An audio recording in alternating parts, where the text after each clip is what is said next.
tarde. Hoje, 21 de setembro, é o Dia Nacional de Luta da Pessoa com Deficiência. Uma data importante para a gente refletir sobre a inclusão social.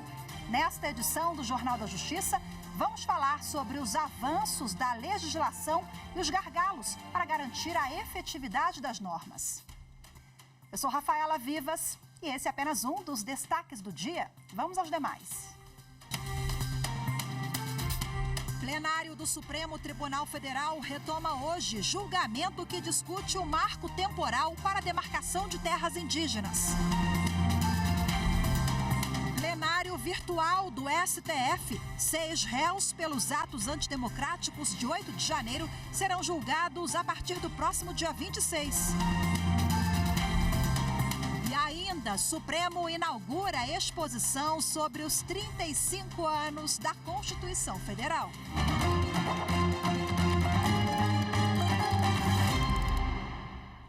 Os ministros do Supremo Tribunal Federal vão julgar em plenário virtual mais 6 acusados de participação nos atos antidemocráticos de 8 de janeiro. O julgamento começa na próxima terça-feira, dia 26 de setembro. Os réus são João Lucas Vale Gifone, Reginaldo Carlos Begiato Garcia, Jupira Silvana da Cruz Rodrigues, Nilma Lacerda Alves e Davis Baek. Quem tem os detalhes é a repórter Evne Araújo.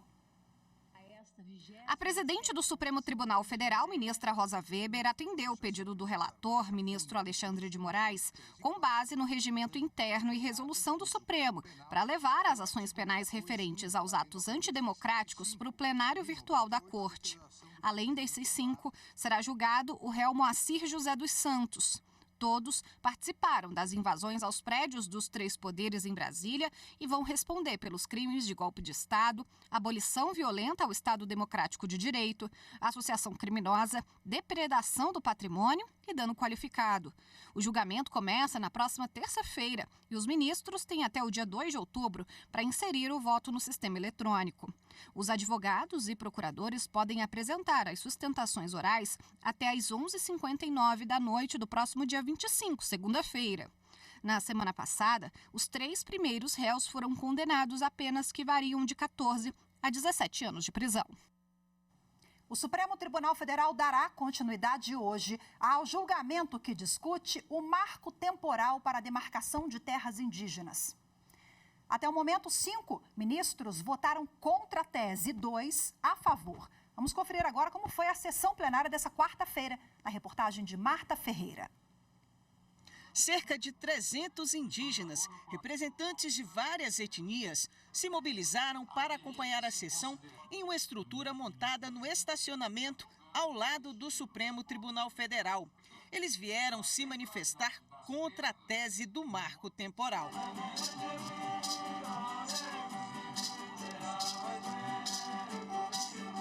No plenário, lideranças indígenas estavam atentas aos votos. O marco temporal é uma tese jurídica segundo a qual os povos indígenas têm direito apenas às terras que ocupavam ou já disputavam em 5 de outubro de 1988, data de promulgação da Constituição Federal. O caso envolve a disputa pela posse de uma terra indígena em Santa Catarina, habitada por 3 povos. O Instituto do Meio Ambiente do Estado entrou na Justiça com pedido de reintegração de posse da área contra a Fundação Nacional do Índio e o povo indígena Xoclém. O Tribunal Regional Federal da 4ª Região, em 2013, aplicou o critério do marco temporal, concedendo ao Instituto do Meio Ambiente catarinense a posse da área. A FUNAI, então, recorreu ao Supremo Tribunal Federal. A Corte entendeu que o tema tem repercussão geral reconhecida, ou seja, a decisão tomada vale para todos os casos do tipo no país. De acordo com o Conselho Nacional de Justiça, existem pelo menos 226 processos suspensos nas instâncias inferiores do Judiciário, aguardando uma definição sobre o marco temporal. Até então, 6 ministros haviam apresentado voto. Edson Fachin, relator, Alexandre de Moraes, Luiz Roberto Barroso e Cristiano Zanin votaram contra o marco temporal. Os ministros Nunes Marques e André Mendonça se manifestaram a favor da tese. Na retomada do julgamento, o ministro Dias Toffoli destacou que a proteção constitucional aos direitos originários sobre as terras que tradicionalmente ocupam independe da existência de um marco temporal. A ocupação tradicional das terras indígenas é compatível com a tutela constitucional do meio ambiente, sendo assegurados o exercício das atividades tradicionais dos indígenas. Ou seja, para deixar bem claro que, embora há uma proteção ambiental, tem que ser sempre assegurado o exercício das atividades tradicionais dos indígenas e a gestão compartilhada da área por eles ocupadas pelos órgãos ambientais e indígenas pertinentes, com a participação direta dos povos originários nas decisões que lhes afetam. Assim, Toffoli votou contra o marco temporal, mas seguindo as propostas de tese feitas pelo relator, ministro Edson Fachin, e pelo ministro Alexandre de Moraes. A proteção constitucional aos direitos originários sobre as terras que tradicionalmente ocupam independe da existência de um marco temporal em 5 de outubro de 1988 ou da configuração do renitente esbulho, como conflito físico ou controvérsia judicial persistente à data da promulgação da Constituição. Do ponto de vista objetivo, também é o sentido da tese formulada pelo ministro relator, mas com outras palavras. E aqui eu opto pelas do ministro Alexandre de Moraes. O Conselho Nacional de Justiça assumiu o processo de investigação contra o juiz federal Eduardo Apio, na apuração que tramitava na Corregedoria Geral do Tribunal Regional Federal da 4ª Região. Apio é acusado de ter sido parcial na condução dos casos da Lava Jato em Curitiba. Acompanhe os detalhes com a repórter Carolina Chaves. A mudança da investigação para o CNJ atende decisão do ministro Dias Toffoli, que na última terça-feira considerou que a competência para analisar os procedimentos administrativos adotados por Eduardo Fernando Apio na condução da Lava Jato é da Corregedoria Nacional de Justiça. O Corregedor Nacional Luiz Felipe Salomão avocou o processo que tramitava na Corregedoria do Tribunal Regional Federal da 4ª Região. Segundo a decisão de Salomão, uma apuração preliminar da Corregedoria Nacional na 3ª Vara Federal de Curitiba e na 8ª turma do TRF-4 constatou indícios de falta de cautela, transparência, imparcialidade e prudência dos magistrados que atuaram na Operação Lava Jato. Na decisão de terça-feira, o ministro Dias Toffoli entendeu que não há como separar as apurações contra Apio das outras que correm no CNJ com temas conexos. Por isso, Luiz Felipe Salomão avocou o processo. O Corregedor Nacional manteve o afastamento de Eduardo Fernando Apio do comando da 13ª Vara Federal de Curitiba e pediu que a decisão seja encaminhada ao ministro Dias Toffoli e ao TRF-4. Luiz Felipe Salomão solicitou ainda que o Tribunal Regional encaminhe ao CNJ a íntegra do processo administrativo que tramitava na Corregedoria da Corte. O Conselho Nacional de Justiça decidiu, por unanimidade, afastar imediatamente das funções o juiz do trabalho no Paraná, Marlos Augusto Melec, e abrir um processo administrativo disciplinar para apurar a conduta do magistrado. O juiz atua na Vara do Trabalho de Araucária, que fica na região metropolitana de Curitiba. O plenário do CNJ reconheceu haver indícios suficientes de que o juiz, ao integrar e se manifestar em um grupo de WhatsApp denominado Empresários e Política, agiu em desacordo com os valores éticos da magistratura. O relator do caso, o Corregedor Nacional de Justiça, ministro Luiz Felipe Salomão, disse que há indícios do possível cometimento de infrações disciplinares pelo magistrado e que as investigações devem ser aprofundadas. Os conselheiros acompanharam o voto do relator.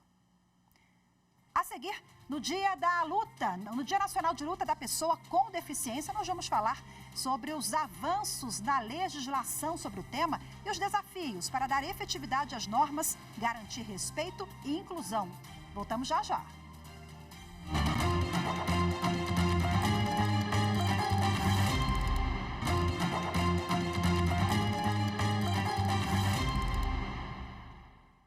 Hoje, 21 de setembro, é o Dia Nacional de Luta da Pessoa com Deficiência. E a Justiça Eleitoral tem trabalhado para garantir acessibilidade a essa parcela da população brasileira.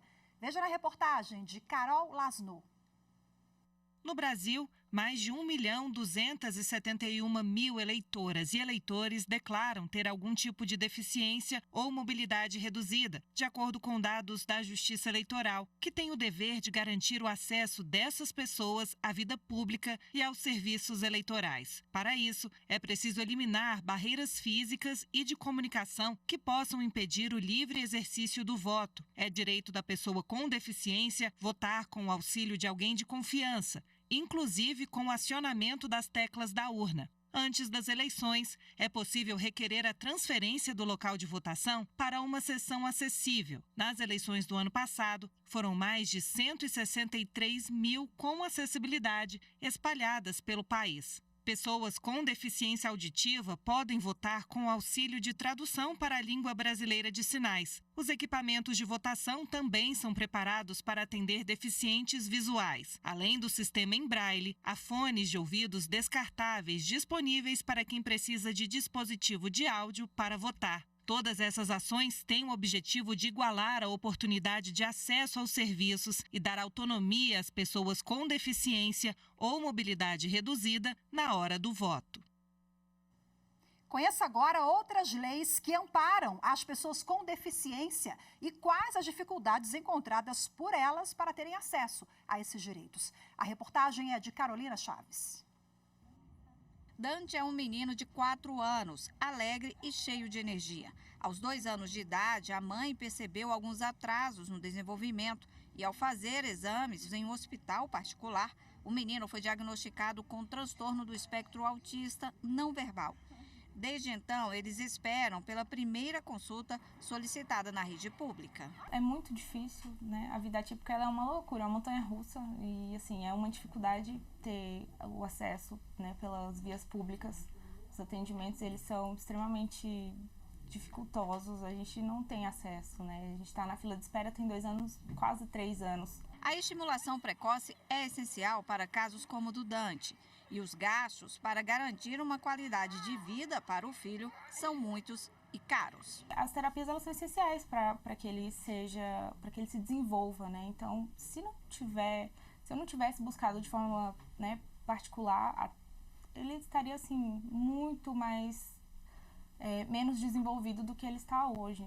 Segundo o IBGE, no Brasil, há mais de 18 milhões de pessoas de 2 anos ou mais com algum tipo de deficiência.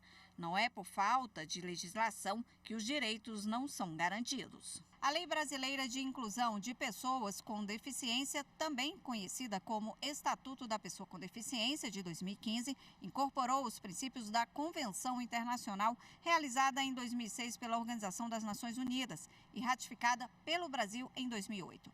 Trata, entre outros temas, sobre discriminação, atendimento prioritário e acessibilidade. Especificamente no campo da saúde, a Política Nacional de Saúde da Pessoa com Deficiência estabelece as principais diretrizes: promoção da qualidade de vida, assistência integral à saúde, prevenção de deficiências, ampliação e fortalecimento dos mecanismos de informação, organização e funcionamento dos serviços de atenção à pessoa com deficiência, capacitação de recursos humanos. Além disso, há várias leis que garantem a dedução do imposto de renda para pessoas com deficiência, efetiva integração social e contratação de pessoas com deficiência, além das regras de acessibilidade. Para Luciana, as leis são suficientes, mas é preciso torná-las eficazes. É essencial para a conscientização, né? Mas a gente ainda encontra dificuldades assim a todo momento com relação aos atendimentos, o acesso aos atendimentos, que é muito difícil. Então, tem as leis, mas né? Infelizmente, a gente ainda não consegue, de uma forma que seja fácil, o atendimento, né? Que era para ser uma prioridade. Bom, e agora sobre a espera por atendimento na rede pública, que nós mostramos há pouco na reportagem, a Secretaria de Saúde do Distrito Federal disse que o paciente com dúvidas sobre o andamento de solicitações de consulta, exames e cirurgias deve procurar a unidade básica de saúde de referência. A Secretaria também ressaltou a importância dos dados cadastrais estarem atualizados junto às unidades básicas de saúde e afirmou que, no caso de agendamento dos procedimentos, o paciente será contactado por telefone. E agora, para a gente falar mais sobre direitos, garantias e gargalos nas leis que garantem inclusão e acessibilidade, eu converso ao vivo, de forma remota, com o analista judiciário do Tribunal de Justiça do Distrito Federal e Territórios, Paulo Beck. Paulo, que também é integrante da Comissão de Elaboração dos Dispositivos Constitucionais referentes às pessoas com deficiência. Olá, Paulo, muito boa tarde para você, seja bem-vindo. Boa tarde, Rafaela. Boa tarde a você e a todos os nossos ouvintes e telespectadores. Paulo, muito obrigada pela sua participação mais uma vez, esse dia que é um dia de luta, de reflexão, né? Explica para a gente, juridicamente, para o Estado, quem é considerada a pessoa com deficiência? Primeiro, num primeiro olhar, Rafaela, eu só queria destacar essa situação que você trouxe nas reportagens. A legislação brasileira, a partir da Constituição de 88 e até antes dela um pouco, é considerada e respeitada como uma das mais avançadas do mundo. Só que, ao passo em que a gente evoluiu na legislação, a gente não conseguiu evoluir ainda como precisamos no âmbito das políticas públicas, no atendimento das políticas públicas. Essa mãe identifica um gargalo, que é o diagnóstico da pessoa com deficiência. Então, nós temos, para que ela tenha acesso aos seus direitos, nós temos as deficiências que são óbvias, né? A deficiência física, como a minha, que sou cadeirante, uma deficiência visual que seja muito clara, uma deficiência auditiva que a pessoa logo possa perceber, uma deficiência intelectual que também esteja mais identificada, mas outras tantas nós precisamos do respaldo da política pública de saúde. E a política pública de saúde, ela acontece no município onde essa pessoa vive. Então, é lá que isso tem que acontecer. Então, é necessário que os governos, nas 3 esferas, se dediquem à execução desses direitos dispostos em lei em cada um desses entes federados. Nós, por exemplo, tivemos a resposta da Secretaria de Saúde, mas é inadmissível que a pessoa esteja esperando há 3 anos aqui no Distrito Federal, na capital do país, pelo diagnóstico do seu filho, não é mesmo? Não adianta só procurar a unidade básica de saúde, porque procura e fica lá anos esperando, aquela criança não tem avanços, né? Que teria, se tivesse acompanhamento, é muito complicado. Você já adiantou um pouquinho para a gente, Paulo, sobre alguns gargalos, né? A identificação porque a partir daquilo, se a pessoa não tem o diagnóstico, ou enfim, não está cravado, ela não tem acesso a políticas públicas. Mas vamos falar de avanços também? Né? Quais os avanços elencados ao longo dos anos? Na reportagem há pouco mostramos várias leis que foram criadas, né? De lá para cá. Quais as mais eficientes e que estão aí, de fato, garantindo as políticas públicas? Nós temos uma série de leis que são muito importantes para nós. A cada grupo social que você identifica, você precisa ter o atendimento das especificidades daquele grupo. Nós, as pessoas com deficiência, temos um quadro de exclusão social histórica. Então, nós construímos, por exemplo, a cota de ingresso nos concursos públicos. Aí você imagina, Rafaela, eu sou concursado do Tribunal de Justiça Minha Casa, né? Por que Minha Casa? Porque a gente se apropria do local onde a gente trabalha de uma forma muito carinhosa, porque ele nos viabiliza e nos traz dignidade.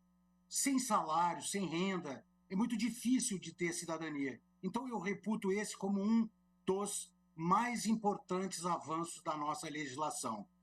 Ao mesmo tempo, a acessibilidade em todos os sentidos, não apenas a acessibilidade para um cadeirante, mas a acessibilidade visual, acessibilidade para que uma pessoa surda tenha acesso e inclusão nas políticas públicas, com intérpretes.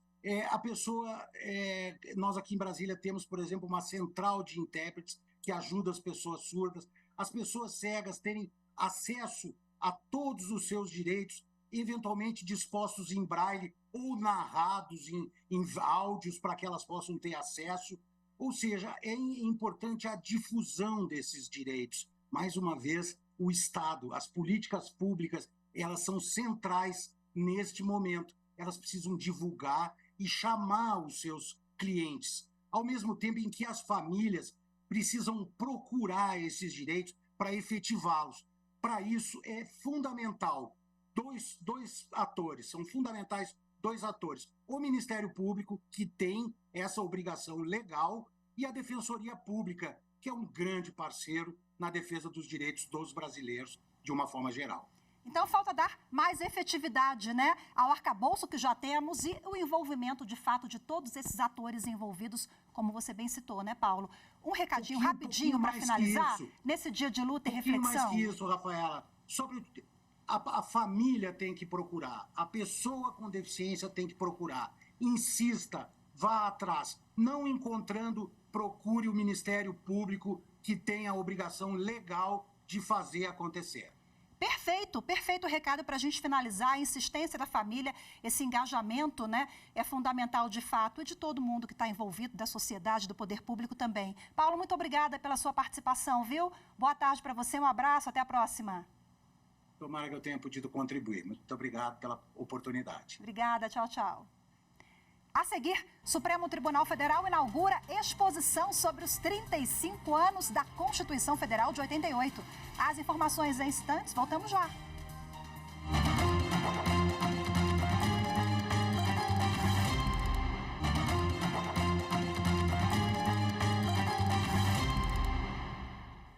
O juiz Fernando Pessoa da Silveira Melo é o novo presidente da Associação dos Juízes Federais da Justiça Militar.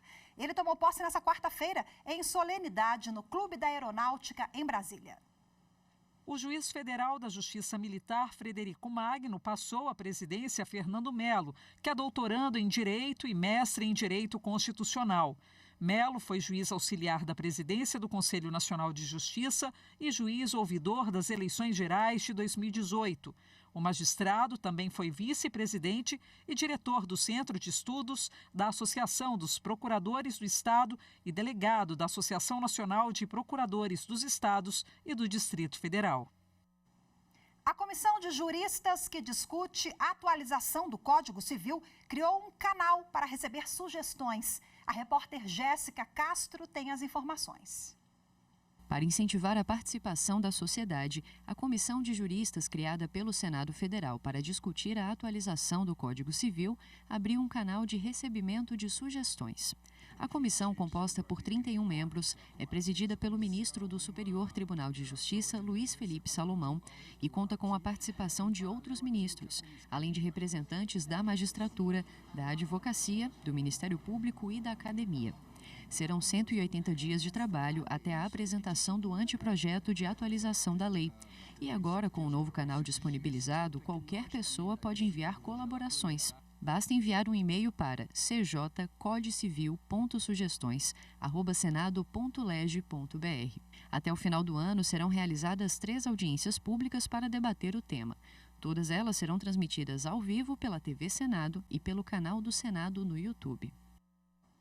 O Supremo Tribunal Federal inaugurou uma exposição sobre os 35 anos da Constituição Federal de 1988. A repórter Viviane Novas acompanhou. A exposição mostra 7 constituições que o país teve até hoje. A atual está em vigor há 35 anos. Aqui, ela aparece em versões para o português, inglês e espanhol e também para a língua indígena Nhengatu.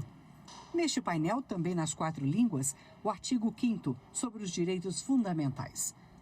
Todos são iguais perante a lei, sem distinção de qualquer natureza, garantindo-se aos brasileiros e aos estrangeiros residentes no país a inviolabilidade do direito à vida, à liberdade, à igualdade, à segurança e à propriedade. A atual Constituição foi promulgada no dia 5 de outubro de 1988. Ficou conhecida como a Constituição Cidadã. Foi concebida no período de redemocratização do país, depois de 21 anos de ditadura militar. A Constituição Federal é a lei suprema do país. Está no topo do ordenamento jurídico e serve de parâmetro para todas as outras normas. A de 1988 surgiu a partir de muito debate e participação da sociedade para assegurar a liberdade de pensamento e criar mecanismos para evitar abusos de poder pelo Estado. Na inauguração da exposição, a presidente do STF, ministra Rosa Weber, disse que os ataques de 8 de janeiro mostraram a força da Constituição e a estabilidade das instituições. Sua força e resiliência e a estabilidade institucional que dela resultou foram evidenciados pela invasão criminosa dos prédios sede dos 3 poderes da República, inclusive desse nosso belíssimo prédio histórico, em 8 de janeiro último. A coincidência deste 35º aniversário da Constituição com o ano da vilania reforça a relevância de comemorarmos este aniversário com entusiasmo. O Supremo também lançou esta edição comemorativa dos 35 anos da Lei Maior do país e o livro Um Olhar dos Ministros do Supremo Tribunal Federal sobre a Constituição Cidadã. Recorro a Ulisses Guimarães em seu discurso de 5 de outubro de 1988, como presidente da Assembleia Nacional Constituinte. Disse ele: a persistência da Constituição é a sobrevivência da democracia. E com essa belíssima reportagem sobre a exposição dos 35 anos da Carta de 1988, o Jornal da Justiça, primeira edição de hoje, fica por aqui. Muito obrigada pela sua companhia, ótima tarde, até amanhã. Tchau, tchau.